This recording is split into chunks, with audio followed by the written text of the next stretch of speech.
ሰላም ጤና ይስጥልን አድማጭ ተመልካቾች እንደምን አላችሁ እንደምን አረፈዳችሁ እንደምን አመሻችሁ በእያላችሁበት የሰዓት አቆጣጠር ዕለታዊ አበይት ጉዳዮች የተሰኘው ፕሮግራማችን አሁን ጀመረ። እስከ ፕሮግራማችን ፍጻሜ ድረስ ከኛ ጋር እንድትቆዩ በአክብሮት ጋበዝናችሁ። ከሰገነቱ ከማማው ላይ ሚኒሊክ ዛሬም ንጉስ ነው ብለን አውጀን ፕሮግራማችንን ጀመረን። የዛሬው መርሃ ግብራችን ዛሬ ፕሮግራማችን ርዕሰ ጉዳዩ ህወሓት ይፋ ያደረገው የትብብርና የጦርነት ዝግጅት ጉዳይ፣ በጎጃም የቀጠለው ትንቅንቅ፣ የኤርትራና የአሜሪካ የካይሮ ቀጠሮ በሚል ርዕሰ ጉዳይ ነው ቆይታ የምንኖረው። ቆይታችንን አጠር ለማድረግ እንሞክራለን። ሌላ ተጨማሪ ስራ ስላለ ወደዛ ለመሄድ የዕለቱ ፕሮግራም እንዳይስተጓጎል ግን ቢያንስ መደበኛ ፕሮግራሙ መረጃው ለእናንተ እንዲደርስ ለማድረግ ነው የተሰየምነው። አድማጮቻችን እስከ ፕሮግራማችን ፍጻሜ ድረስ ከኛ ጋራ ቆይታ አድርጉ። ሁልጊዜም እንደምናደርገው የመጀመሪያ ስራችሁ የገባንበትን ቻናል ላይክ ማድረግ ይሁን። መጀመሪያ ላይክ አድርጉ። ከዛ ሼር የምትለዋን በተን ተጭናችሁ የቀጥታ ስርጭት ጀምሯል ብላችሁ መጻፍ ትልቁ ከእናንተ የምንጠብቀው ኃላፊነት ነው። ይህንን ስለምታደርጉ ደስ ይለናል። እናንተ ዴዲኬሽን፣ እናንተ ድካም፣ እናንተ ልፋት እናያለን። ስለምታግዙንም ከልብ እናመሰግናችኋለን ስለ ብርቱ ድጋፋችሁ። ስለዚህ የመጀመሪያውን ኃላፊነት እናንተ መዋጣታችሁን ብቻ አረጋግጡ። ሼር አድርጋችሁ የቀጥታ ስርጭት ጀምሯል። ለምታውቋቸውም ሰዎች ለምታውቋቸው ሊንኩን በመላክም ጭምር በፐርሰናል በቴሌግራም በመሴንጀር በዋትሳፕ እንደዚህ በግሩፕ ከምትልኩት ባሻገር ኢንዲቪጁዋሊም ለምታውቋቸው ሰዎች ይህንን ሊንክ ብትልኩት የምትልኩትን ሊንክ ተጋርተው ገብተው ይከታተላሉ። ኖቲፊኬሽን ስለማሄድ በረምብል እንዲደርስ ለማድረግ የእናንተ ድርሻ ነው ትልቁ ኃላፊነት አድማጮቻችንና ይህንን እንድትወጡ ነው በአክብሮት የምንጠይቃችሁ። እየገባችሁ ያላችሁ የእናንተን ኃላፊነት ከተወጣችሁ እኛ ወደ ዕለቱ መረጃ እናልፋለን። ከዚያም በመረጃ የሚነሱ ዋና ዋና የምንላቸውን ነጥቦች ለማንሳት እንሞክራለን። በቀዳሚ እንግዲህ ርዕሰ ጉዳዮቹ በርታ ያሉ ርዕሰ ጉዳዮች ናቸው። በጥልቅ ጊዜ ሰጥቶ ትንታኔ ሊሰራባቸው የሚገቡ በጣም ወሳኝ መሰረታዊ ነጥቦች ናቸው። ጎጃም ላይ ያለው በጣም ከባድ የሆነ ትንቅንቅ አሁንም በጣም በከፍተኛ ሁኔታ እንደቀጠለ ነው። ያገዛዙ ኃይል ለረጅም ጊዜ ዝግጅት አድርጌበታል ያለውን ውጊያ ነው እያካሄደ ያለው። በዚህ ውጊያ የጨበጣ ውጊያ ሁላ እየተካሄደ ነው ያለው። በጣም በርካታ ያገዛዙ ሰራዊት በማህበራዊ ሚዲያ እንደሚፎከረው ሳይሆን እጅ እየሰጡ ያሉ ሙትና ቁስለኛ እየሆኑ ያሉ በርካቶች ናቸው። በጣም ብዙ ዋጋ ከፍለው የተቆጣጠሯቸውን ቦታዎች ብዛም ተቋቁመው ሊቆዩባቸው የማይችሉ ሆነው ገና ከወዲሁ ወደ ማፈግፈጉ ተሸጋግረዋል። ይሄንንም በተመለከተ በአጠቃላይ የጦርነትና የውጊያ አውደ ውሎ ምን ይመስላል የሚለውን እናነሳለን። አርበኛ ዝናቡ ልንገረው የአማራ ፋኖ ብሔራዊ ንቅናቄ ምክትል ወታደራዊ አዛዥ እና የቴዎድሮስ እዝ ወታደራዊ አዛዥ ነው። እስካሁኑ ሰዓት ድረስ አዲሱ ቀጠናዊ አደረጃጀት አልቆ ይፋ አልተደረገም። ስለዚህም የእዙ ዘመቻ መምሪያ መቶ አለቃ አበበ ነው ይታወቃል። የዘመቻ መምሪያ ኃላፊው ወታደራዊ አዛዡ አርበኛ ዝናቡ ልንገረው ነው። ስቲል የተለወጠ ነገር በአመራር ቀጠናዊ ድልድሉ አልቆ ይፋ እስከሚሆን ድረስ አመራር እየተሰጠ ያለውም የቀጠናው በአርበኛ ዘመነ ካሴ ስቲል አመራር ይሰጣል። እኛ ባለን መረጃ ይሄንን ነው እየተከታተልን ያለ ነው። ልክ የቀጠናዊ ድልድሉ ደግሞ ሲያልቅ በዚህ መልኩ አልቆ እንደዚህ ሁኔታ ላይ ደርሰዋል የሚለውን ኋላ የምናነሳ ይሆናል። ቀዳሚ የምናደርገው የዕለቱ ወሳኝ መረጃዎች ላይ ይሆንና ሌሎቹን እያንዳንዱን በዝርዝር እንመጣበታለን። እንዳልናችሁ በስፋት ወደ ዝርዝር ትንታኔ ውስጥ ላለመግባትና አንኳር ጉዳዮችን ቀዳሚ ለማድረግ እንዲረዳን ምንድን ነው ያለው አጠቃላይ የአውደ ውጊያ ውሎ ምን ይመስላል የሚለውን ከአርበኛ ዝናቡ ልንገረው አንደበት ካደመጥን በኋላ ተመልሰን እንመጣለን። የመጨረሻው አርበኛ ዝናቡ ልንገረውን እናደምጣለን። ከዚያ ተመልሰን እንመጣለን።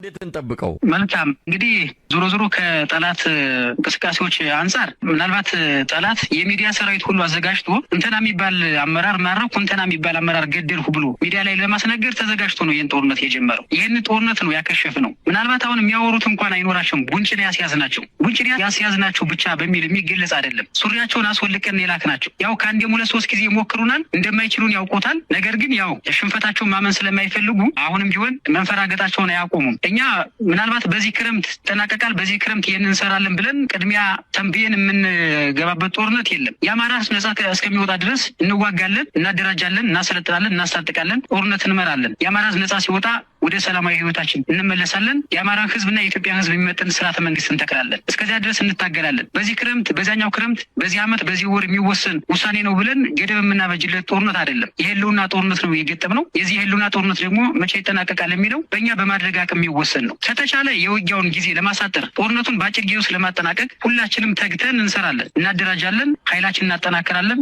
ጦርነቶችን እናደርጋለን፣ አቅደን እናዋጋለን። በምናደርጋቸው የውጊያ ጥበቦችና በምንመራቸው ውጊያዎች በብቃት የሚወሰን ነው። በጠላት መጥፋትና መድከም የሚወሰን ስለሆነ በዚህ ክረምት ምናልባት የራሳችን የሆነ እቅድና ዝግጅት ይኖረናል። የእቅድና ዝግጅታችን ዝርዝር ሁኔታ ደግሞ በምንሰራቸው ስራዎች የሚገለጽ ነው የሚሆነው። መሳይ ቀጠናዎች የጨበጣ ውጊያ ነው እየተካሄደ ያለው።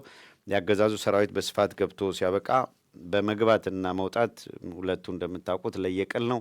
የገባው ሰራዊት እጅግ በቁጥር ከፍተኛ ነው።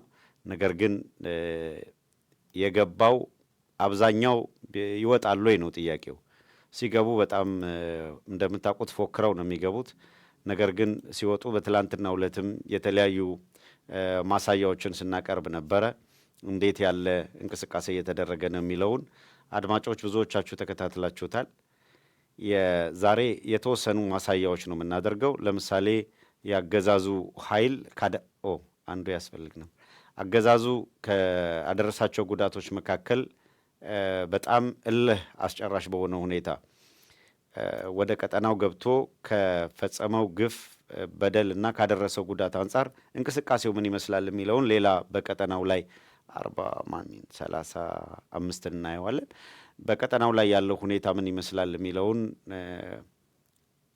ያደረሰን እዛው አካባቢ ያለ ሰው ምን ይመስላል፣ ቀጠናው ላይ ምን እየተካሄደ ነው የሚለውን ያነሳል። ሰላም እንዴት አላችሁ? እግዚአብሔር የተመሰገነ ይሁን። እስካሁን ባለውበት ፍጹም ደህና ነኝ። እናንተም ሰላም እንድትሆኑ ነው የዘወትር ጸሎቴ። አመሰግናለሁ። ዛሬ ቀን 12/11/2018 ዓ.ም ነው። የቪዲዮ የደረሳችሁ በሙሉ ሼር፣ ፖስት፣ ላይክ በማድረግ ተባበሩኝ።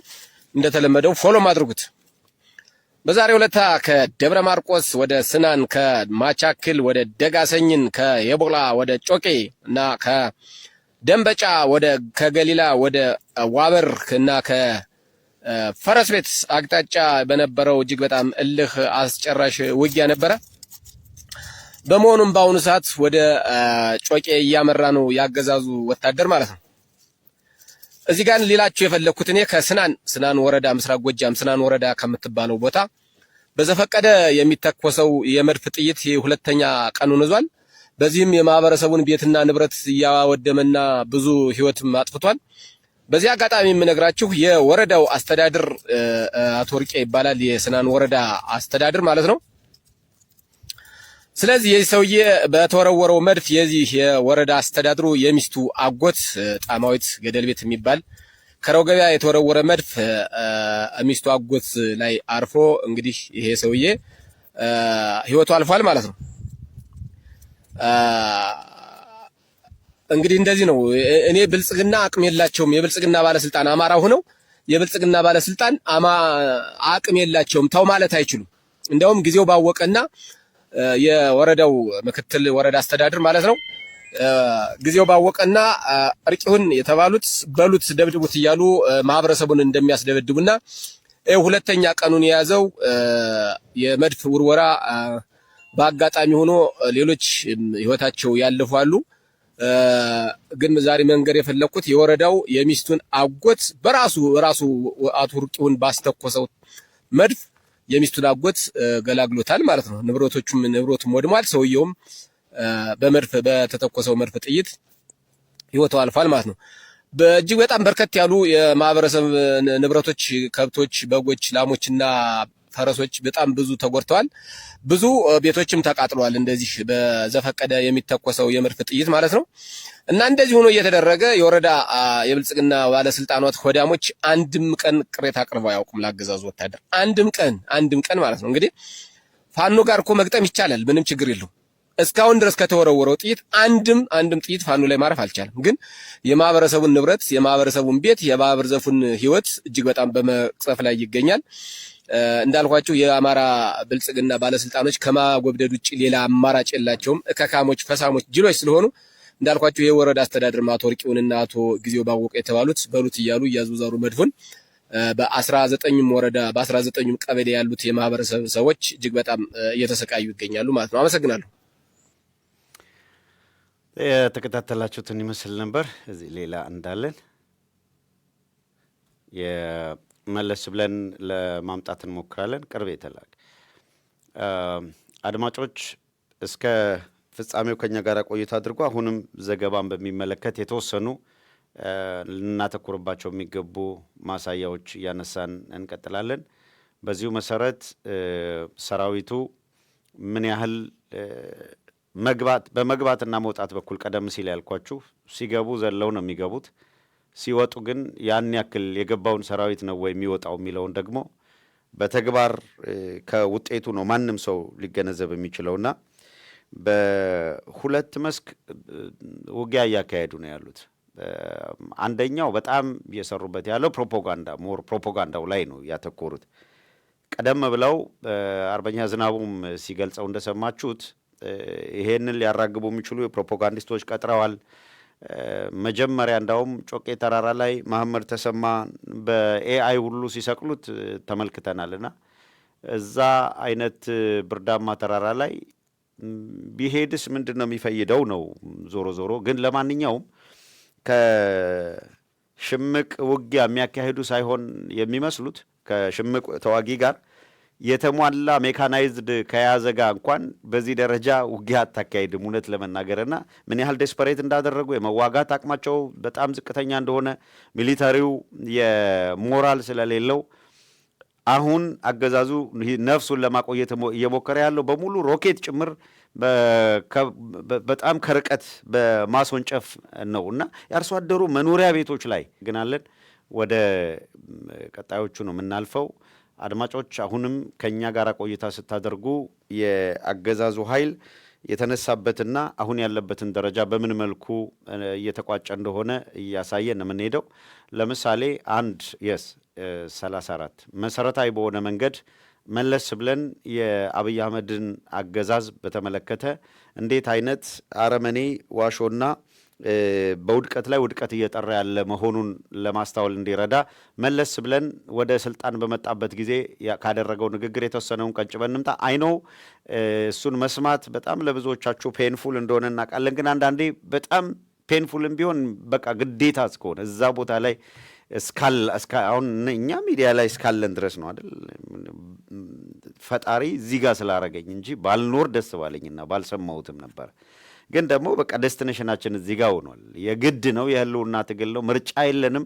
ህዝባችን እያለቀ ማህበረሰባችን ለዚህ ሁኔታ እየተዳረገ እኛ መስማት ትራውማ ይሆንብናል የሚል ነገር እያያቸዋቸው ናቸው። ሌሎቹ ምንም የተለየ ዕዳ የለባቸውም። ለወገን ለሀገር ሲሉ እንቀጥል እንሂድ ብሎ ልክ ጉዞ ሲጀምር ወደ ሞት ነው አደለ እየሄደ ያለው ማለት ጸበል አይደለም በዛ በኩል የሚመጣና የሚረጨው። ከመሳሪያ ጋር እየተጋፈጠ ነፍሳቸውን አስይዘው በዚህ ደረጃ እየታገሉ ያሉት ህዝባቸውን ከጥፋት ለማዳን ሀገራቸውን ከፍርሰት ለማዳን ነው።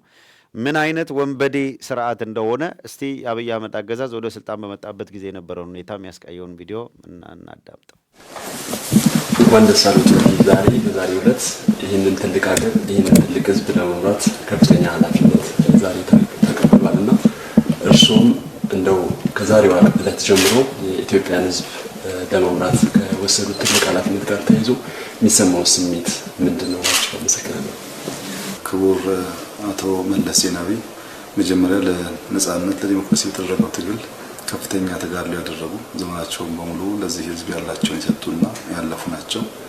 እሳቸው በጣሉት መሰረት ላይ ክቡር እናደርገዋለን። እንደምትሰሙት ነው። አሁን እንደሚቀላምደው ሁኔታዎችን ካመቻቸ በኋላ እንደሚቀባጥረው አይደለም። መጀመሪያ ጊዜ ወደ ስልጣን እንደመጣ መለስ ዜናዊን እንዴት አድርጎ አክብሮ አመስግኖ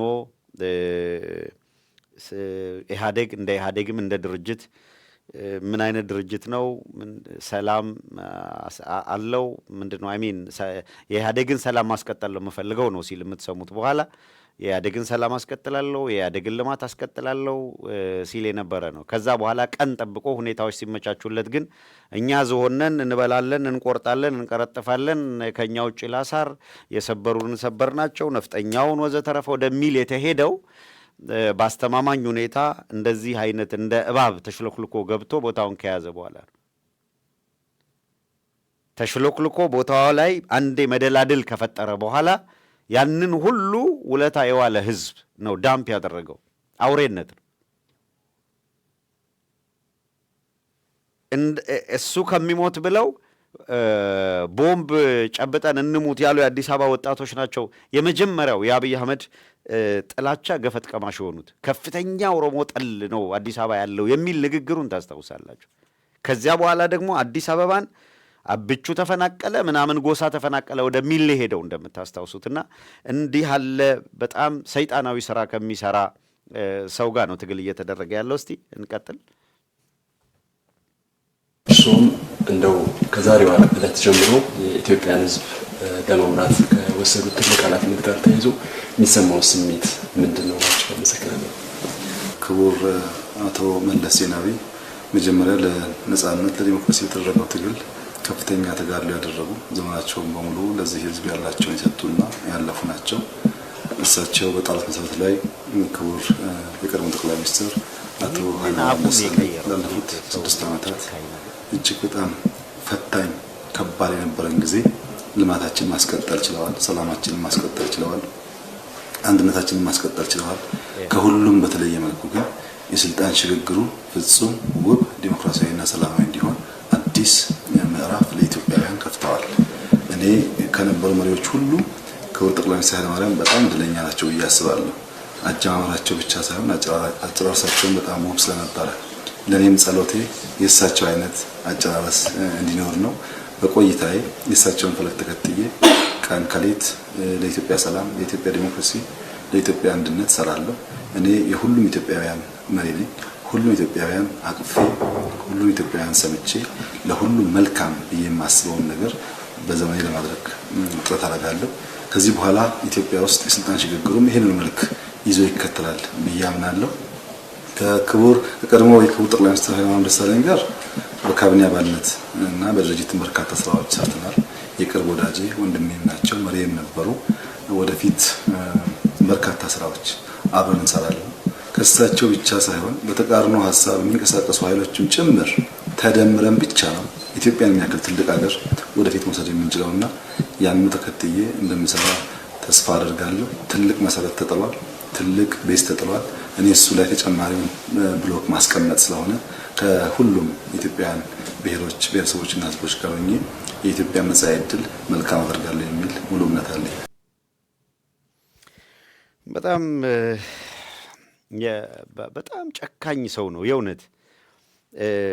በዙሪያው እንደው የሌለውን መለስ ዜናዊያን በህይወት ስለሌለው መለስ ዜናዊ የሰጠው ምስክርነት ኃይለማርያምን እዛው አጠገቡ አስቀምጦ ነው የቀለደበት። የኢትዮጵያ ህዝብ ተውት ሌላውን፣ እንደው መላው የኢትዮጵያ ህዝብ በአብይ አህመድ ቢትሬ የተደረገበት መንገድ ሞትህን እንሙትልህ ያሉትን ያ ሁላ ወጣት በገፍ ወጥቶ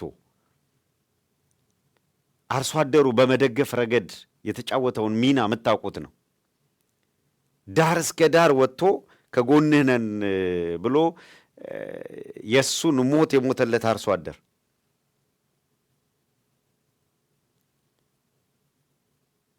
ምን ያልተደረገ ነገር አለ? አብይ አህመድ ወደ ስልጣን ሲመጣ በተቀባይነት ደረጃ እኮ አንድ ጊዜ አቶ ልደቱ ሲገልጸው እንደነበር አስታውሳለሁ። በታሪክ በአብይ አህመድ ደረጃ ተቀባይነት ዳር እስከ ዳር አግኝቶ ድጋፍ ያገኘ ማለት ነው። ድጋፍ የኢትዮጵያ ህዝብ የዓለም በቃ ዳር እስከ ዳር ድጋፍ የቸረው ሰው ቢኖር አብይ አህመድ ነው። የመጨረሻው በኢትዮጵያ ህዝብ ላይ ዘግናኝ ክህደት ፈጽሞ ደግሞ የጨፈጨፈው ራሱ አብይ አህመድ እና ህዝብ ላደረገው በጎ ነገር በጣም መራር ነገር የከፈለ አብይ ነው። አብይ ስንል ኦህዴድ እያልን ያለ ነው። በአጠቃላይ እንደ ድርጅት ኦህዴዶች የኢትዮጵያ ህዝብ ላሳያቸው በጎነት የመለሱት ነገር በሙሉ ዘግናኝ ነው። የኢትዮጵያ ኦርቶዶክስ ተዋሕዶ ቤተክርስቲያን ላሳየችው በጎነት ከአብይ አህመድ ያገኘችው አጸፋ ምን እንደሆነ የምታውቁት ነው። በየሳምንቱ 2-3 ቤተክርስቲያን መቃጠል፣ ምዕመናኖች መገደል፣ ከታሪክ ገጽ ቤተክርስቲያኗን ለመፋቅ እላይታች እያሉ ነው የሚገኙት። አስርገው ያስገቧቸው በጳጳስ ስም በቄስ ስም በምን ስም አስገብተው የቤተክርስቲያኗን ራስ ክርስቶስ የሚከበርባትን ቤተክርስቲያን ማላገጫ መጫወቻ አድርገዋታል። ሰሞኑን በስፋት ስላነሳ ነው እዛ ጋር ሬፒቴሽን እንዳይሆን እንደገና ደጋግመን እንዳንመጣ ነው።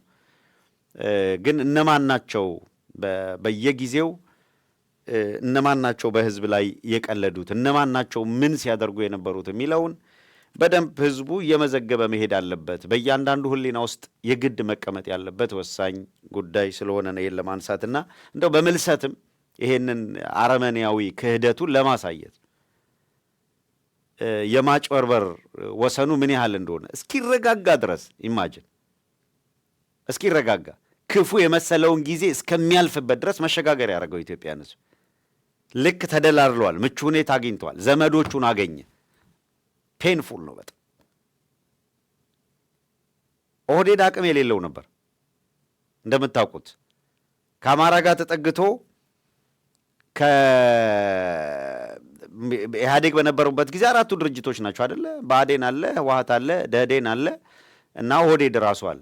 የኦሮሞ ድርጅት፣ የአማራ ድርጅት፣ የትግራይ ድርጅትና የደቡብ የሚባሉት አራቱ ናቸው ኢህአዴግን የመሰሩት። ሌሎቹ አጋር ነበር የነበሩት። ኦነግ ኪካውት ሲደረግ ተጠፍጥፈው ኦህዴድን የሰሩት እነማን እንደሆኑ ይታወቃል። መልሶ የእጅ ስራቸው ለጥፋት ቀዳሚ ሆኖ መምጣቱ ነው ያው ምናየው ሀቅ ስለሆነ ያ ሁላ በደል ያ ሁሉ ክፋት በሚደረግበት ጊዜ አንዳንዶቹ እንደው ታሪክ እንዴት እየደጋገመ ብዙ ነገር ያሳየናል፣ ስንት ጉድ ያሳየናል የሚያሰኝ እስኪ 30 እንየው። የምርጫ ማን ነው ይሄ አሁን ሀገራዊ ምክክር ኮሚሽን ምናምን የሚባለው የመስሪያ ቤት ምንድን ነው? መስሪያ ቤት አይደለም፣ ሀገራዊ ምክክር ኮሚሽን የሚባለው እያጭበረበረ ያለ ቡድን ሚኒስትር መሆን የሚቻለው የኢትዮጵያ ይቀጥል ቢባል ብዙ ሚኒስትሮች ይወድቃሉ ብዬ አስባለሁ።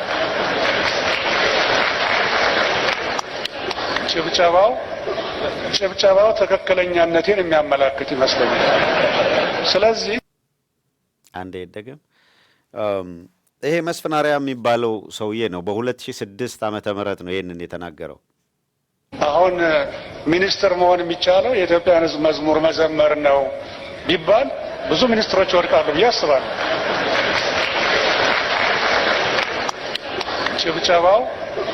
ጭብጨባው ትክክለኛነቴን የሚያመላክት ይመስለኛል። ስለዚህ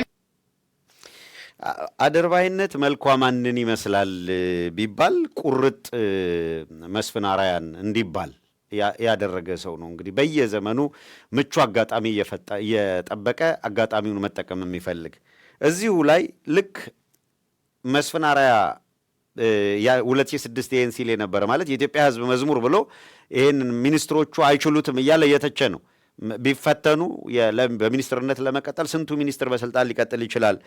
መመዘኛው የኢትዮጵያ ብሔራዊ መዝሙርን መዘመር ከሆነ ይላል።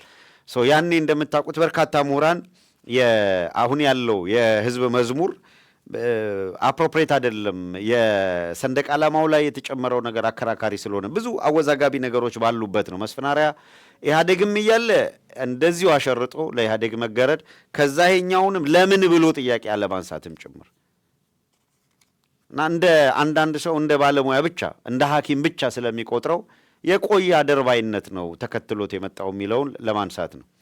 እንዲህ ያለው አድርባይነት በተለይ በኦህዴድ መንደር በጣም በሚዘገንን ሁኔታ እየከፋ መጥቷልና ከሰሞኑ ደግሞ ሰልፍ እንደምታውቁት የቲፒኤልኤፍን እናወግዛለን ብለው እነ ጌታቸው ረዳ እነ ጻድቃን አዲስ አበባ ላይ በጣም ሰፊ ቅስቀሳ አድርገው በአራቱም አቅጣጫ መንገድ እንዲዘጋ አድርገው ከዛ ለታክሲ የሚሰለፍን ሰው ግማሽ የማይሆን ይሄ ሁላ መንገድ ተዘግቶ መሳለቂያ ነው የሆኑት። ማለት ምላሽ ነው የሰጠው የትግራይ ህዝብ። በየትኛውም ቦታ ያለ የትግራይ ህዝብ መልስ ነው የሰጠው። በዲያስፖራ ያሉትም ከአብይ አህመድ ጋር አላይ አድርገው እየቆሙ ያሉት ኦፍኮርስ ምንም ጥርጥር የሌለው ነገር የጦርነት በጎ የለውም። ጦርነት ብዙ አስከፊ ገጽታ አለው።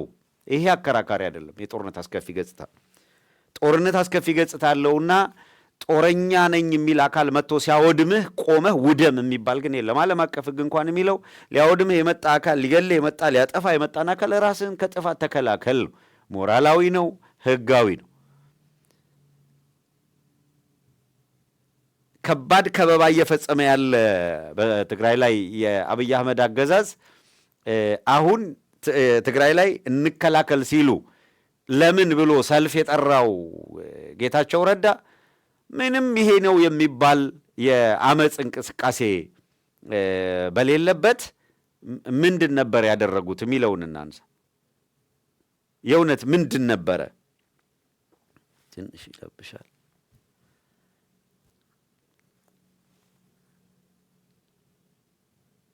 እሺ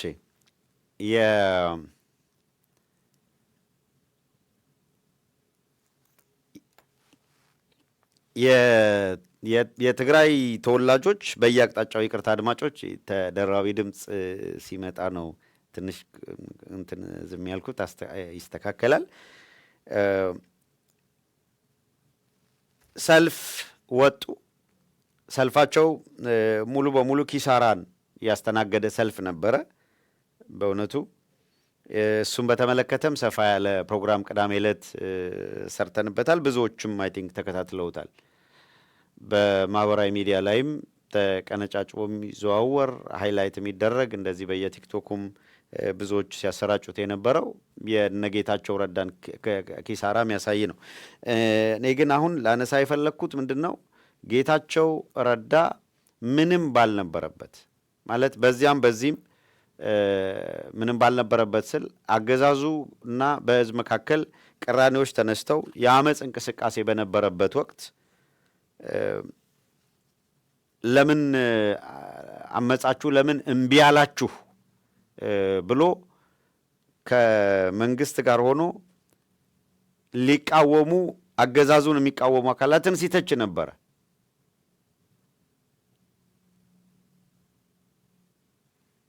አሁን ጌታቸው ረዳ የገዛ ህዝቡ ያኔ ከህወሓት ጋር ስለነበረ ማለት ነው የገዛ ህዝቡ የትግራይ ህዝብ ለእንደዚህ አሁን የአማራውን አሳየናችሁ ቀድመን አይደል? የአብይ አህመድ ሰራዊት ሄዶ አማራው ላይ አሁን የሚያረገውን ቅድም ሲወረወር የነበረ ቢኤም አይታችኋል። ሲወረወር የነበረ መድፍ ሞርተሩን እንደ ሲያዘንብ ነበረ። ይሄንን ትግራይ ላይ ያድርግ የሚል ጥሪ ለማድረግ ትግራይ ላይ ከዚህ ከፍ ያለ ይደገም ለማለት ሰልፍ ጠርቶ የከሰረው ጌታቸው ረዳ ትላንት ምንድን ነበር ሲል የነበረው ሰልፈኞች በሚወጡ ጊዜ? ዛሬ ጌታቸው ረዳ ሰልፍ ጠሪ ነው።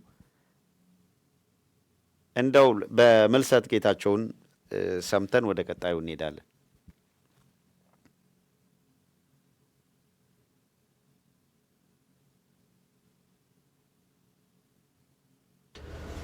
ጋኔን የጠራው ወገን ጋኔኑን ስለመቆጣጠር እርግጠኛ መሆን አይችልም። አሁን የጠሯቸው ሰዎች የጠሩትን ጋኔን መቆጣጠር ስለመቻላቸው እነሱም እርግጠኛ አይደሉም። ይህንን ጋኔን ልክ ማስገባት የሚችል የተደራጀ ህዝብና መንግስት ብቻ ነው። ስለዚህ ይህን መግለጫ አዲስ መልኩ ማውጣት አሁን እንደ አዲስ ማውጣት ያስፈልገበት ዋናው ምክንያት እነኚህ የተጠሩ አጋንንት ከጠሯቸው ጠንቋዮች አቅም በላይ ስለሆኑ እነዚህን ልክ ማስገባት የሚቻለው በተደራጀ የህዝብና የመንግስት እንቅስቃሴ ስለሆነ ብቻ ነው። ስለዚህ ከዚህ አንጻር መንግስት እነኝህን ረባሾች እነኝህን የወንበድና ተግባር ላይ ተሰማርተው የሚገኙ ወገኖች ወደ መጡበት መመለስ የሚያስችል የሚሰሩትን የሽብር ተግባር ኒውትራላይዝ ማድረግ የሚያስችል ስራ የግድ መስራት ስለሚጠበቅበት ነው መግለጫ ማውጣት ያስፈልገው። ወደ መጡበት ይላል ጋኔን ይላል የሆነ ነገር ይላል ጌታቸው ረዳ። የሚገርም ነው እዛና እዚህ የሚረግጥበት። ለማንኛውም ትላንትና ለሰልፍ የሚወጡት እነዚህ ጋኔኖች ነው ያለው። ዛሬ በግልባጩ ሆኖ እሱ ከመንግስት ጋር ሆኖ ባለፈው ከመንግስት ጋር ሆኖ የሚቃወሙትን ነው ለሰልፍ መውጣት የለባቸውም ወይም ተቃውሞ መውጣት የለባቸውም ነው።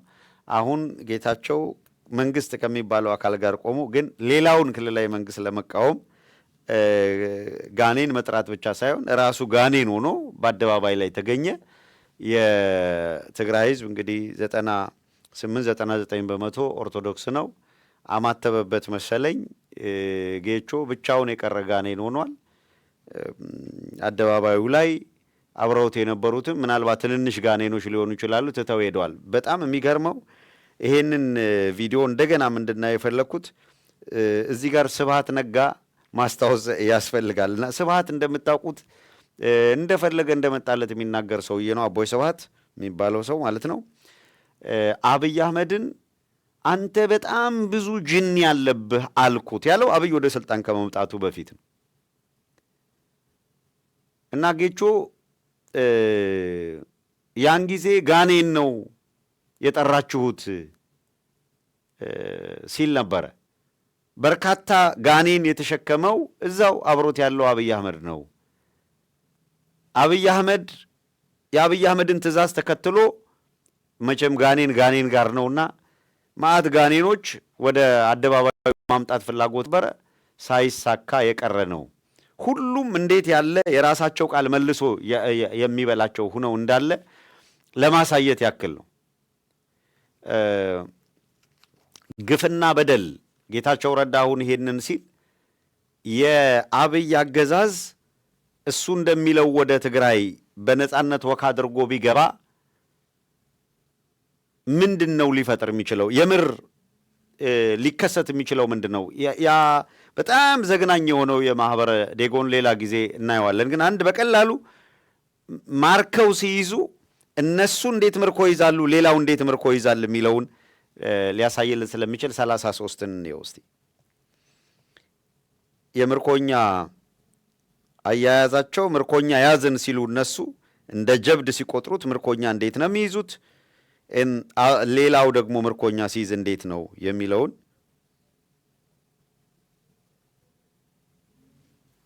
ማየት አይደለም። ይቅርታ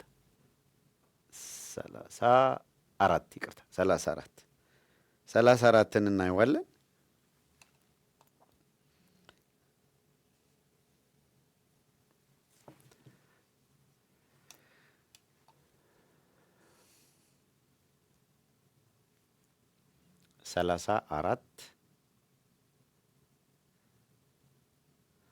yes ይሄንን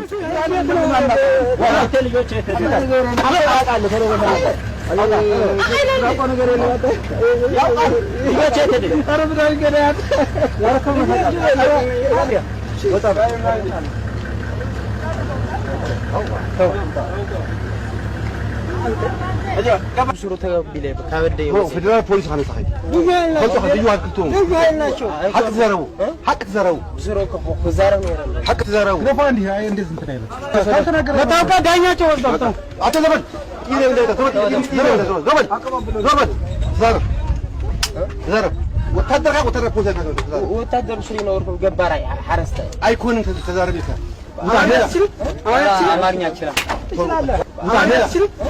አማርኛ ይችላል አቶ ዘመን አማርኛ ትችላለህ ያለ ነው የሚመጣው። ልዩ ኃይል ናችሁ አይ አይደለንም ነው። ምርኮኛ ነው ከያዘው በኋላ እንደዚህ ቀጠቅጣሉ፣ ከዛ ወስደው ይረሽኗቸዋል። ማለት እነዚህ ሲቪል የለበሱ ናቸው ሊሆኑ ይችላሉ ላይሆኑ ይችላሉ እኮ አሬበር ወይ ሲቪል የለበሰ ነው ወይ ሲቪል ወታደር ሊሆን ይችላል ላይሆን ይችላል። ይበቃል። ወታደር የሆነን ሰው አፕሮች የምታደርግበትና ወታደር ያልሆነን ሰው አፕሮች የምታደርግበት መንገድ የተለያየ ነው። ሁለተኛ ኦልሬዲ በእጅህ ላይ ምርኮኛ ነው ብለህ በእጅህ ከያዝከው በኋላ ምንድን ነው ልታደርግ የሚገባ? የተወሰኑ ሌሎች ለማሳያም የሆኑ የተላኩ አሉ። አሁን አዳዲስ የመጣሉ እናያቸዋለን።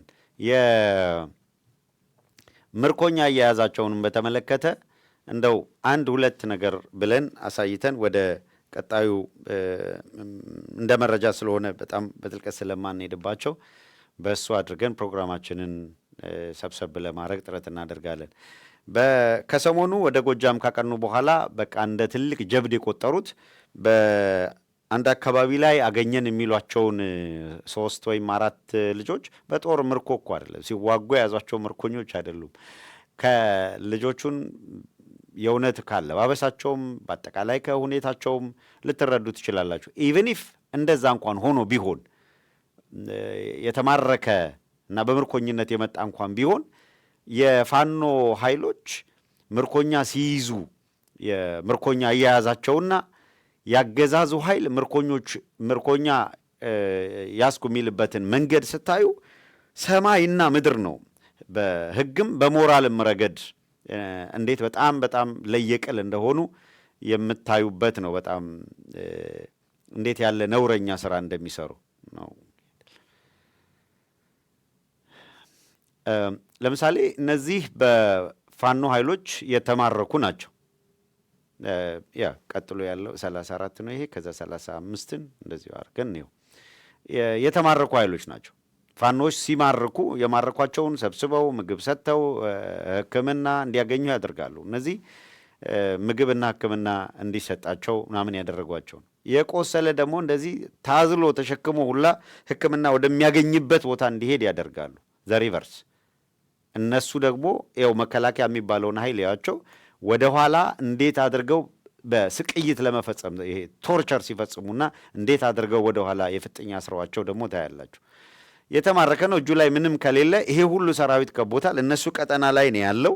እንደዚህ ያለውን ማለት ቪዚብል ነው። ልዩነቱን እንድታዩት ብቻ ነው። ምን ያህል እነዚህኞቹ ሞራላዊ ሕጋዊ የሆነ ነገር ይከተላሉ። እነዛና በጠላት በምትለው ኃይል በመረረው ልክ አለመምረር የሚያሳዩ በጣም አንዳንድ የብዙ ሰዎችን ስሜት እየነኩ ያሉ ነገሮች እነዚህ ናቸው። ያገዛዙ ኃይል ይሄም ምናልባት በሜዳው ላይ በመስኩ ላይ ያሉ አካላትም በማናቸውም መንገድ ባገዛዙ መዳፍ ስር ቢወድቁ አሁን ተማረኩ፣ እጅ ስጡ፣ ገለመል የሚሏቸው አካላት በምርኮ ቢሄዱ ምንድን ነው የሚያደርጓቸው? አብዛኛውን እየረሸኑ ሜዳ ነው የሚጥሉት። እውነት ለመናገር ሌላው ቢያንስ በቁጥጥር ስር ሲያውሉ እንደዚህ አድርገው ይሄ በአደባባይ ለማሳለቅ ለማዋረድ ምናምን ያደረጉት ማለት ነው። ከካሜራ ውጭ አክቹዋሊ ጉዳያቸው አይደለም። በካሜራ ፊትም በጥይት ደብድቦ መግደል እና ልዩነቱ በፋኖ ምርኮ ሲይዝና እነሱ ምርኮ ሲይዙ በራሱ ያለው ልዩነት እንዴት በጣም እጅግ ሰፊ ልዩነት ያለው እንደሆነም ጭምር ነው የምትመለከቱት። ሌላ አንድ እንመልከት። ይሄንን እስኪ አንድ ተጨማሪ ደግሞ እኔ ከዚሁ ከምርኮኛ ጋር የተያያዘ ይሄ ማለት 29 ነው የሚሆነው።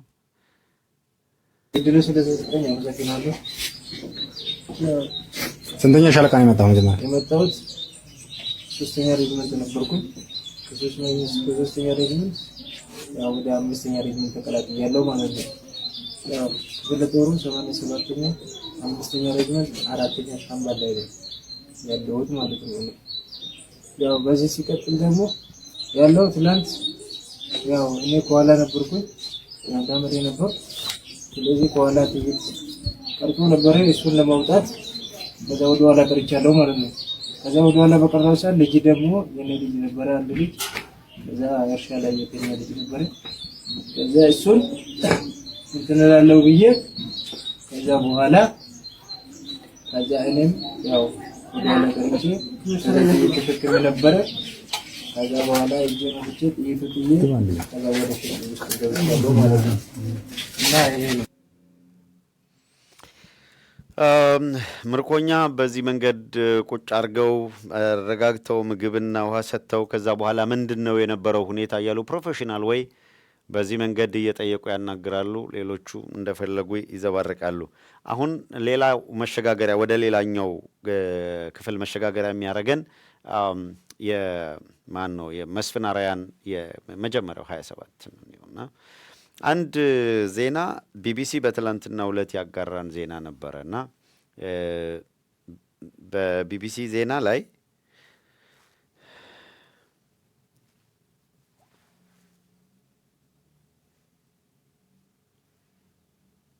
የምትመለከቱት ዜና አለ። የኢትዮጵያ ሀገራዊ ምክክር ኮሚሽን ባወጣው መግለጫ ይላል አንዳንድ ግለሰቦችና አስተውሉ፣ አንዳንድ ግለሰቦችና ቡድኖች በማህበራዊ መገናኛ ዘዴዎች ኮሚሽኑ ምክክሩን ለመጀመር እክል እንደገጠመው የተሳሳተ መረጃ ሲያሰራጩ ተመልክተናል ብለዋል ይላል። ኮሚሽኑ አንዳንድ ግለሰቦችና ቡድኖች በማህበራዊ ሚዲያ አውታሮች አማካኝነት ምክክሩን በተመለከተ ከእውነታ የራቁ መረጃዎችን እያሰራጩ መሆኑን ደርሼበታለሁ አለ ነው። የራሳቸው ዓላማ ባላቸው ግለሰቦችና ቡድኖች የሚደረግ ይህ አይነቱ የተሳሳተ መረጃ ሊቀጥል ይችላል ወዘተረፈ ይላል። ምንድን ነው የተሳሳተ መረጃ? ምን አሁን በዚህ ሙሉ ኃላፊነት እየተከታተላችሁን ላላችሁ የኢትዮ ሰገነት ሳተላይት ቴሌቪዥን ፕሮግራም ተከታታዮች በኩራት ልትናገሩ ትችላላችሁ። ይሄ የምክክር ኮሚሽን የሚባል መስፍን አርአያ የሚባል አንድ ተራ ወስላታ ካድሬ የሚመራው ስብስብ 3 ቀን ሆኖታል። ምክክር የሚባል ነገር መጀመር አልቻለም። የዛ ምክንያቱ ደግሞ ብለን ምክንያቱን ተናግረናል። በነገራችን ላይ መጀመሪያ ምክንያቱን አይደለም ማለት ምክክር መቸገራቸውን ሳይሆን ራሱ የምክክር ፕላትፎርሙ ካሉበት ጉልህ ችግር አንደኛው አሳታፊ አይደለም፣ ታማኒነት ያለው አይደለም። የአብይን ጉዳይ ለማስፈጸም መስፍን አርአያ ፒክ የተደረገና ከቡድኑ ውስጥም አብዛኞቹ የሞራል ተጠየቅ እያነሱ ከለቀቁት ውጭ ያሉት እንደው በኃይል እየተገረፈ እንደሚቀጥል ሰው ነው። በጣም በጣም ጥግ የረገጠ ካድሬነት እያሳየ ያለው መስፍን አርአያ የሚባለው ሰውዬ መሆኑን በዝርዝር አነስተናል። ከዚያ በኋላ የፖለቲካ ድርጅቶች አልተሳተፉበትም፣ ሲቪክ ማህበራት አልተሳተፉበትም። አሁንም ገና በሂደቱ ላይ አጀንዳ ያላቀረቡ የፖለቲካ ድርጅቶችን ጭምር ከፍተኛ ገንዘብ መድበው አንድ ሰው 2 ሰው ከፓርቲ ውስጥ እንዲሳተፍ እያደረጉ እከሌ የሚባል ፓርቲ መጣ የሚባል ነገር እንስራ ሲባል ከብሔራዊ መረጃና ደህንነት ሰዎች ጋር መስፍን አርአያ እየሰራ ነው። ማማለል፣ ማስከዳት፣ ከፓርቲ 2 ሰው 3 ሰው መግዛት፣ ይሄን ነው እያደረገ ያለው ይሄ ሰውዬ እና በዚህ ዕድሜው ምን ለማትረፍ ነው እንደዚህ አይነት ነገር ውስጥ ገብቶ የሚጨመላለቀው የሚቦካው? ፍጹም ግልጽ አይደለም። ለማንኛውም ግን መጀመሪያ እንዳመላካች ያነሳ ነው 8 የተለያዩ ምንድነው አጀንዳዎች አሉን አሉ። የ8ቱን አጀንዳ ጉዳይና አብይ የትኞቹን እንዴት መቼ ወስኖ ትእዛዝ እንደሰጠ ነገርናችሁ አይደል? ይሄንን ከጨረስን በኋላ እንግዲህ እውነታውን እናንተ አድማጮች ተከታተላችሁናል ብዬ አስባለሁ። 8 አጀንዳዎች አሉ አለን። እኛ 8ቱን አጀንዳዎች የትኞቹ ናቸው የሚለውን ዘረዘርን። 8ቱን አጀንዳዎች የዘረዘርናቸውን 8ቱን አጀንዳዎች ለውይይት ከመቅረባቸው በፊት የትኛው ላይ ምን አይነት ውሳኔ እንደወሰነ አብይ አህመድ ደግሞ ነገርናችሁ። በዚህ ተጋለጡ። ቀጥሎ ይሄው መስፍን አርአያ የሚባል ካድሬ በአዳራሽ ውስጥ ሁሉን ነገር በ8ቱ አጀንዳ ላይ እንደሚወስኑ አድርጎ ሲናገር የነበረ አብይ ወስኖ የሰጣቸውና ያልሰጣቸው የሚለው መጋለጡን ሲያረጋግጥ አብይ አህመድ መጥቶ በአዳራሽ ውስጥ አይወሰንም አለ። ሐሳብ ቀየሩ እንደገና። ለምን? አብይ የወሰነው ውሳኔ እንደተሰጣቸው ነገሩ ሲጋለጥ በአዳራሽ የሚወሰን ነገር የለም፣ የሕገ መንግሥት ጉዳይ በሕዝበ ውሳኔ ነው የሚወሰነው ወዘተረፈ ተባለ። ማርክ ማይወርድ አብይ አህመድ ዕድሜ ከተሰጠው የትኛውም ሕዝበ ውሳኔ ምናምን የሚባል የለም። ያለ ሕዝበ ውሳኔ የሚጠይቀውን የስልጣን ማራዘም ጉዳይ የአንድ መንግስት የስልጣን ዘመን 5 ዓመት የመጨረሻ ነው ይላል ሕገ መንግሥቱ።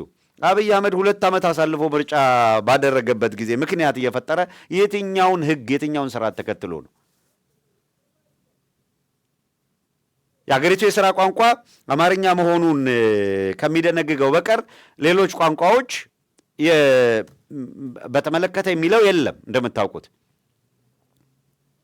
አማርኛ ብሔራዊ ቋንቋ እንዳይሆን የሚያደርጉትን እያደረጉ ነገር ግን ሕገ መንግሥታዊ ድንጋጌን በሚኒስትሮች ምክር ቤት አስወስነናል፣ እነዚህ ቋንቋዎች የሥራ ቋንቋ ናቸው ብለው አመጡ።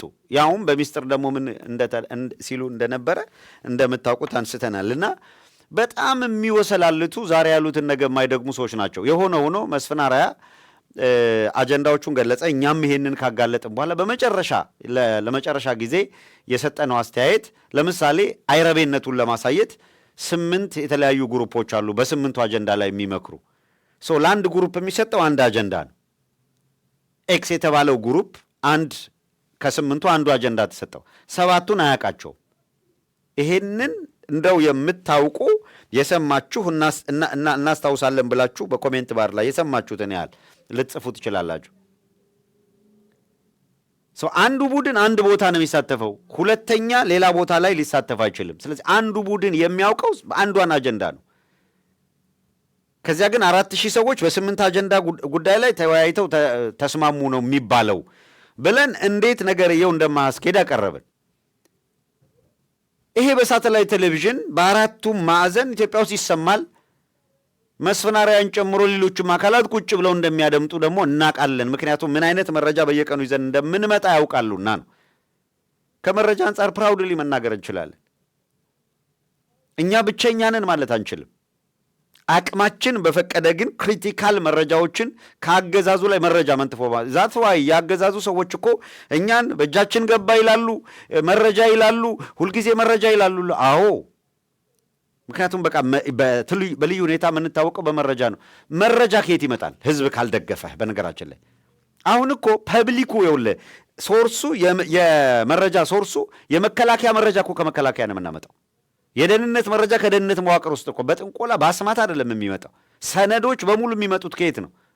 አብይ አህመድ ሪፖርት አቀርባለሁ ብሎ ለፓርላማ ሲዘጋጅ ወደ ፓርላማ ከመቅረቡ ከአንድ ቀን ከሁለት ቀን በፊት መረጃን ከየት ነው የሚመጣው? ህዝብ ካልደገፈህ፣ እዛ ተቋም ውስጥ ያለ አካል መረጃ ለአንተ መስጠት ካልወሰነ፣ እንኳን ህዝቡ ያገዛዙ ተቋማት በማን በኩል ዴሊቨር ያደረጉት ትክክለኛ ህዝብ ጋር ይደርስልናል የሚለውን አውቀው እኮ ነው። የውስጥ አርበኛው ነው የሚታገል ማንኛውም አካል ሰነዶች ወደ እኛ እንዲደርሱ የሚያደርግበት ምክንያት ዴሊቨር የምናደርገው በታማኝነት በሐቀኝነት ፕሮፌሽናችንን ጠብቀን ነው። ይሄንን ስለሚያውቁ ነው። ስለዚህ ህዝብ ሳይደግፍህ የእውነት አሁን ዝም ብለህ ብድግ ብለህ ዩቲዩብ ደጋግሞ ተርሚኔት በማድረግ ከህዝብ ነጠልናቸው ብለው ሲያስቡ እንዲሁ ይሄ አንድ ርዕሰ ጉዳይ ይዘን መተናል ብለን ገብቶ እየተከታተለ ያለው ህዝብ 300-400 ሺህ ሰብስክሪፕሽን በዩቲዩብ ኖሯቸው ይህንን ቪወር ማግኘት ይቸገራሉ፣ ያውቃሉ። በስንት ሰብስክሪፕሽን ነው ይሄን ያክል ሰው እየተከታተለ ያለው? አሁን ረምብል ላይ ፕላትፎርሙ ገና ተለምዶ ወደፊት ያልሄደ ረምብል ፎርጌት አባውት ይሄኛውን ቁጥር እኮ የቁጥር ጨዋታ ድሮም ማልወደው ነው። ሐሳብና ትክክለኛ ነገር ዴሊቨር ማድረግ ላይ ነው። ከዚያ ግን እያንዳንዱ ያመጣናቸው መረጃና ሐሳቦች ደግሞ ትግሉ የገባቸው አካላት ለህዝብ እንዲደርስ በማድረግ ረገድ በሁሉም መስክ በማሰራጨት የበኩላቸውን ትልቅ ርብርብ ያደርጋሉ። ይሄ የብዙ ሰዎች የጋራ የትግል ውጤት መሆኑን ለማሳየት ያክል ነው። ከዛ ውጭ ደግሞ ደጋግመን እንደምንለው በሳተላይት ቴሌቪዥን አገር ቤት እንዲደርስ በማድረግ ረገድ አይነተኛ ሚና እየተጫወቱ ያሉ ደግሞ በጣም በቁጥር ጥቂቶች ግን ምናልባት በእውነቱ 2-3 አዳራሽ ሞልተን ጀነረስ ድጋፍ አድራጊዎች ያደርጋሉ ከምንለው በላይ ለተራዘመ ጊዜ የሳተላይት ስራውም የስቱዲዮ ስራውም እንዲቀጥል በማድረግ ኢኒሼቲቭ የወሰዱ አካል እንቅልፍ አጥተው የሚችሉትን አድርገው እየሰሩ ያሉ አካላት ናቸው። ይሄ የፖለቲካ ሁኔታ እንደምታዩት ሜስ የፈጠረ ነው። አንዱን በሌላ በሌላኛውም በሌላ ኃይል ስላሰለፈ አገዛዙ ግን ይሄን በማድረግ በአጠቃላይ እንቅስቃሴያችንን የሚገታ መስሎት ነበረ። ያለመገታት ያለመቆም ምልክ እስከዚህ ሰዓት ፈተና የለም እያልኩ አይደለም። በመፈተን ውስጥም ግን ተፈትኖ እየጸኑ እዚህ ድረስ እስከ መጨረሻው የሚጸና ማን ነው አላውቅም። እሱን ስለ ዛሬ ነው መናገር የምንችለው። ግን እንዴት ያለ ጠንካራ ስራ መስራት የሚቻልበት እድል መኖሩን ህዝብ ትረስት ሲያደርግህ ነው እንደዚህ የሚያደርገው። እንደው የተለየ ታምር አድርገናል ባንልም ህዝብ ግን ሲያምንህ ሲደግፍህ ነው። ህዝብ ከጎን ሲቆም አይኑ የሚቀላል። ህዝብ ከጎን ሲቆም ደሙ የሚንተከተካል፣ ስኳሩ የሚጨምር፣ ደም ብዛቱ የሚጨምር አለ። ለምን ህዝብ ደገፋቸው፣ ለምን ህዝብ አብሯቸው ቆመ ብሎ የሚሰቃዩ አሉ። ስቃይ በቃ በየቀኑ የሚሰቃዩ የሚታመሙ አሉ። እግዚአብሔር ከስቃይ ያውጣቸው። በእውነት እነሱም ከሚሰቃዩ ከሚታመሙ ነጋ ጠባ የኛ ጉዳይ እንቅልፍ የሚነሳቸው አካላት አሮን ነው ግን የፈጣሪ ደግሞ ስለሚበልጥ ፈጣሪ የቀደመን መንገዶቹን ሁሉ ቀና ያደረገ እስከዚህ ሰዓት ድረስ በሰውም በእግዚአብሔርም ተደግፈን የምንችለውን ነገር ሁሉ እያደረግን ነው የምንገኘው። አድማጮች በተለይ በዚህ ወቅት ይሄንን ለማንሳት የወደድኩት አገዛዙ በጎጃም እያደረገ ያለው ነገ በየትኛውም ቀጠና የሚቀጥል በጣም ዘግናኝ አውዳሚ እንቅስቃሴ ነው እያደረገ ያለው። ይሄ ሂደት እስከቀጠለ ድረስ አርሶ አደሩ በየዕለቱ ስለሚሆነው ነገር መረጃ እንዲደርሰው ለማድረግ ሳተላይት በጣም ወሳኝ ነው። አሁን ከምንሰራው ስራ የበለጠ ሞር ጊዜ ሰጥተን የምንሰራበት ሁኔታ መኖር አለበት። አሁን ነገሩ የተወሳሰበ የበለጠ አገዛዙ የማጥቃት አቅሙን እየጨመረ በሄደ ቁጥር በወገን በኩል ያለው በቂ የፕሮፓጋንዳ ሽፋን ያስፈልገዋል። በቂ የመረጃ ልውውጥ ያስፈልጋል። ህዝብ ራሱ እንዲከላከል ለማድረግ አዌርነስ በጣም ወሳኝ ነገር ነው። ፕሮፓጋንዳ አለ፣ ካውንተር ፕሮፓጋንዳ አለ። እነዚህን ሁላ በተጠና ሁኔታ ለማድረግ ብርቱ ስራ መስራት ይጠይቃል። ስቲል በሳተላይት በአየር ላይ መቆየት ይጠይቃል። እነዚህን እንደው አስታውሼ ለማለፍ ነው። በጣም ጀነረስ በመሆን ድጋፍ ማድረግ የቻሉ በጣም ጥቂቶች ናቸው። ከብዙሃኑ አንጻር ስናየው ህዝብ የሚደግፈን እንደተጠበቀው ነው። ቅድም ያነሷቸው በአንድ ነገር ብቻ አይደለም የሚደግፈው ሰው። ይኸው አሁን በስፋት መጥቶ ሼር እያደረገ ላይክ እያደረገ መከታተል አለ። ይሄ እየሰራ ነው ያለው። ላይክ የምታደርጉ ሼር የምታደርጉ እናንተ ድጋፍ ነው። ይሄ ገንዘብ አቅሙ ያለው ደግሞ ገንዘብ ይሰጣል፣ ሀሳብ ያለው ደግሞ ሀሳብ ያዋጣል። ይሄንን አስታውሰን ማለፍ ነው። የበለጠ መደጋገፍ የበለጠ መጠንከር ያለብን ወቅት ነው የሚለውን ለማንሳት ነው። ወደ ቀጣዩ እናልፋለን። ህወሓት ይፋ ያደረገው የትብብርና የጦርነት ዝግጅት ጉዳይ በተመለከተ የተወሰኑ ነገሮች እናንሳ። ደብረጽዮን ገብረ ሚካኤል የፌዴራል መንግስት ይለዋል በትግራይ ላይ ጥሎታል ያለውን የከበባ ሁኔታ በተመለከተ ነው የተናገረው። ደብረጽዮን ባደረገው ንግግር ትንሽ ለየት ያለ በትግራይ በኩል የተጠናከረ አቋማቸውን ይፋ ያደረጉበት ንግግር ነው ማለት ይቻላል።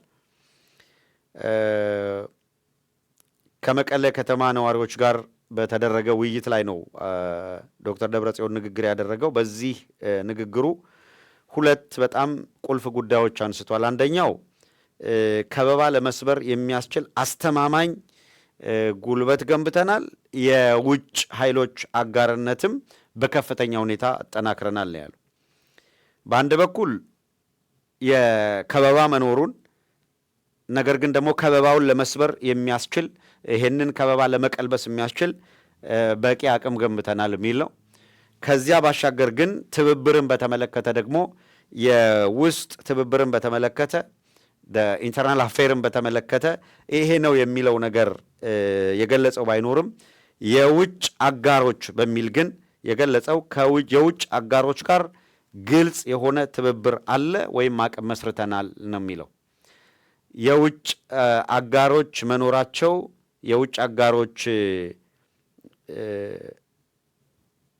አጋሮች መኖራቸው መሳተፋቸው በጣም ወሳኝ ነገር አድርጓል የሚል ነገር አንስቷልና እነዚህ የውጭ አጋሮች እነማን ናቸው የሚለውን አልገለጸም።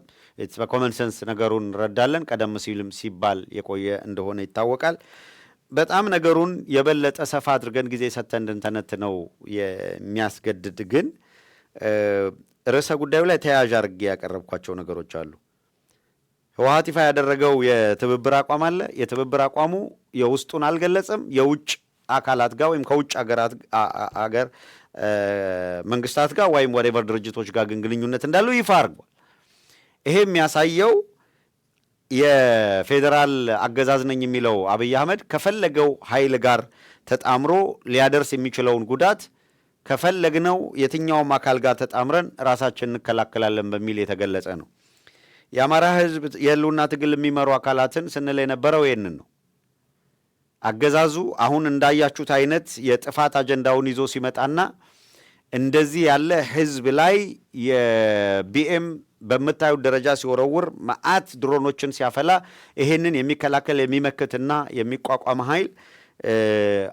ኃይል የማሰባሰብ አጋር የማሰባሰብ ስራ ላይ ብርቱ ስራ መስራት ይጠይቃል የሚል ስናነሳ ነበረ። የአገር ብሔራዊ ጥቅም ኮምፕሮማይዝ ሳይደረግ ኦህዴድ የሚሸረችረውና የሚሸጠውን የአገር ብሔራዊ ጥቅም እያልን አይደለም። የአገር ብሔራዊ ጥቅም ስንል ምን እንደሆነ ግልጽ ነው። ከዛ ውጪ የአማራ ህዝብ ለህልውና ትግል የተነሳባቸው መሰረታዊ አጀንዳዎች እስካልተሸራረፉ ድረስ በአሁኑ ወቅት ኃይል ወይም ለማሰባሰብ የሚደረጉ ጥረቶች ምንድን ነው የምርጫ ጉዳይ ሳይሆኑ አስገዳጅ እየሆኑ መጥተዋል። ይሄ ማለት ኃይል ማሰባሰብ ራስን ማጠናከር ማለት የኢትዮጵያን ሉዓላዊነት፣ አንድነት፣ የግዛት ምናምን አስጠብቃለሁ ከሚል አካል የሚጠበቅ ነው። ነገር ግን ቅድም እንዳልኩት የኢትዮጵያ የግዛት ለድርድር አይቀርብም የሚል አካል በሁሉም አቅጣጫ ካሉ ኢትዮጵያውያን ጋር መተባበር፣ ኮዙን ማስረዳት፣ የጋራ ቢቻል ተጣምረው ባይቻል ደግሞ ሁሉም በየፊናው የሚያደርገውን ጠንካራ ትግል አቀናጅቶ በመጨረሻ ግን እንደተባለው ለዓላማ ለትግል የተነሱበትን ዓላማ አሳክቶ መገኘት ላይ ጠንካራ መሆንን የሚጠይቅ ነው። ሰው የውስጡን ይፋ አላደረጉም እነ ደብረ ጽዮን፣ የውጩን ግን ይፋ አድርገዋል። ተያይዞ መታየት ያለበት ያልኩት የኤርትራና የአሜሪካ የካይሮ ቀጠሮውን በተመለከተ ያለው ነው። በዚህ ወቅት ከውጭ አገራት ጋር ወይም አጋራች ጋር ግንኙነት መስርተናል ብሎ ዶክተር ደብረጽዮን ይፋ ባደረገበት በዚሁ በተመሳሳይ ጊዜ ካይሮ ላይ በአፍሪካና በአረብ ሀገራት የአሜሪካ ከፍተኛ አማካሪ ማሱድ ብሎውስ ካይሮ ውስጥ ከኡስማን ሳላህ የኤርትራ ውጭ ጉዳይ ሚኒስትር ጋር ተገናኝተው በአሜሪካና በኤርትራ ግንኙነት ጉዳይ እንዲሁም በቀጠናዊ ጉዳዮች ላይ ምክክር አድርገዋል። ኤርትራና አሜሪካ ግን የተገናኙት ካይሮ ላይ ይሄም ራሱ ሌላ ራሱን የቻለ የሁኔታ ትንታኔ ሊሰራበት የሚገባ ጉዳይ ነው። የዶናልድ ትራምፕ አስተዳደር የአብይ አህመድ አገዛዝ እየተከተለ ያለው ፖሊሲ በቀጠናው ቀውስ የሚያመጣ መሆኑን ከዚህ በፊት ሲገልጽ በተለይ ከግብፅ አንጻር ያነሳሳቸው ነገሮች ነበሩ። መልእክተኛው ካይሮ መሆናቸው የቀጠናውን ጉዳይ የሚከታተሉት የአሜሪካው ከፍተኛ አማካሪ ከዛ ከኤርትራ ውጭ ጉዳይ ጋር መገናኘታቸው የተገናኙት ካይሮ መሆኑና መምከሩ ቀጠናው ላይ እየተፈጠረ ካለው ውጥረት አንጻር ነገሮች ወደ ምን እያመሩ ነው የሚለውን በጥንቃቄ እንዲታይ ያደርጋል። በዚህ ውስጥ ሲግኒፊካንት ፓወር ሆነ ማለት ወሳኝ አቅም ሆነ መታየት ካልቻልክ ትርጉም የለው። በዚህ ወቅት ወሳኝ አቅም ያለው በቀጠና ውስጥ ሆኖ መታየት ወይም መገኘት ትልቅ ሚና አለው። የአብይ እልህ አስጨራሽ ጦርነትና ውጊያ ጦርነቱን አሸንፋለሁ ብሎ እንዳልሆነ ግልጽ ነው። ግን ሲግኒፊካንት በሆነ ሁኔታ ጎጃምን አዳክማለሁ ብሎ ያለው የገባው በፕሮፓጋንዳም በወታደርም አዳክማለሁ ብሎ ዘሎ የገባው ለምን እንደሆነ ግልጽ ነው። በነገራችን ላይ ለምን በተለየ ሁኔታ ጎጃም አተኮረ ካላችሁ ብላክ ኤንድ ዋይት እንነጋገር የመስሏቸው ማለት ነው። ከራያ ጋር በተያያዘ በትግራይና በቤተ አማራ ወሎ መካከል ቅራኔ ለመፍጠር እና ወደ ውጊያ ለማስገባት ቀላል ነው ብለው ነው ወዴዶች የገመገሙት። ከወልቃይት ጋር በተያያዘ በጎንደርና በትግራይ መካከል ቅራኔ በቀላሉ ጦርነት መክፈት የሚቻልበት እድል አለ። አማራውን በጎንደርና በራያ በኩል ከትግራይ ጋር እንዲዋጋ እናደርገዋለን የሚል ካልኩሌሽን አላቸው። ለዚያ ነው ጎጃም ከሄደ በኋላ ምስራቅና ምዕራብ ጎጃም ብሎ ለሁለት ከፈላቸው። አንድ በሉ ምስራቅና ምዕራብ ጎጃም ብሎ ለሁለት ከፈለ። ለሁለት ከፍሎ በፕሮፓጋንዳውን ከነዛ በኋላ ቀጥሎ ምንድን ነው ያለው? በምስራቅና ምዕራብ ጎጃም ካወራ በኋላ የምስራቅ ጎጃም ሚና ወለጋንና ቤተ አማራ ወሎን ማገናኘት ነዋል። አያችሁት እንዴት ሊጫወት እንደፈለገ አብይ አህመድ። ይሄንን የኦህዴድ ውዳቂ ፖለቲካ ትርጉም አልባ ማድረግ ያስፈልጋል ማለት ነው። ሸዋ እንደምታውቁት ነው። ደራ ላይ በየቀኑ ነው የዘር ፍጅት የሚፈጽሙት ኦህዴዶች። ከ10 ጊዜ በላይ እናጣዬ እነ ጀዋሃን አቃጥለዋል። ደብረ ብርሃን ላይ ነው አማራውን የምንወስነው የሚል አቋም አላቸው። በምንድነው ስሙ በአውራ ጎዳና በኩል ሰፊ ግዛት ወስደው ታፔላ እንደተከሉ ታውቃላችሁ።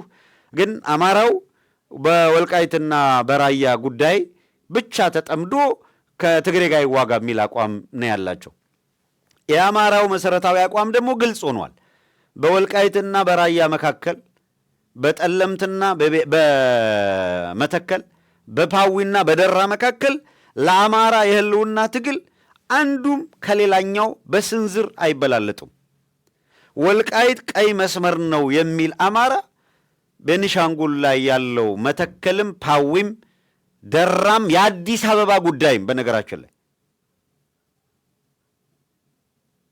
እነዚህ በሙሉ ወይም ጠለምትና ራያ ሁሉም የአማራ ህዝብ የህልውና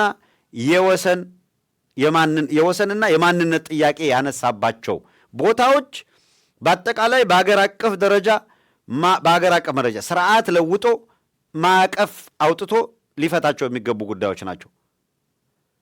አቋም ነው። የወልቃይትን ጉዳይ መተማ ላይ አትፈታውም፣ ወይም ጎንደር ከተማ ላይ አትፈታውም። የወልቃይት ጉዳይ አዲስ አበባ ላይ ነው የሚፈታው። ስርዓታዊ ለውጥ በማምጣት ነው የሚለው ቋሚ መሰረታዊ አቋም።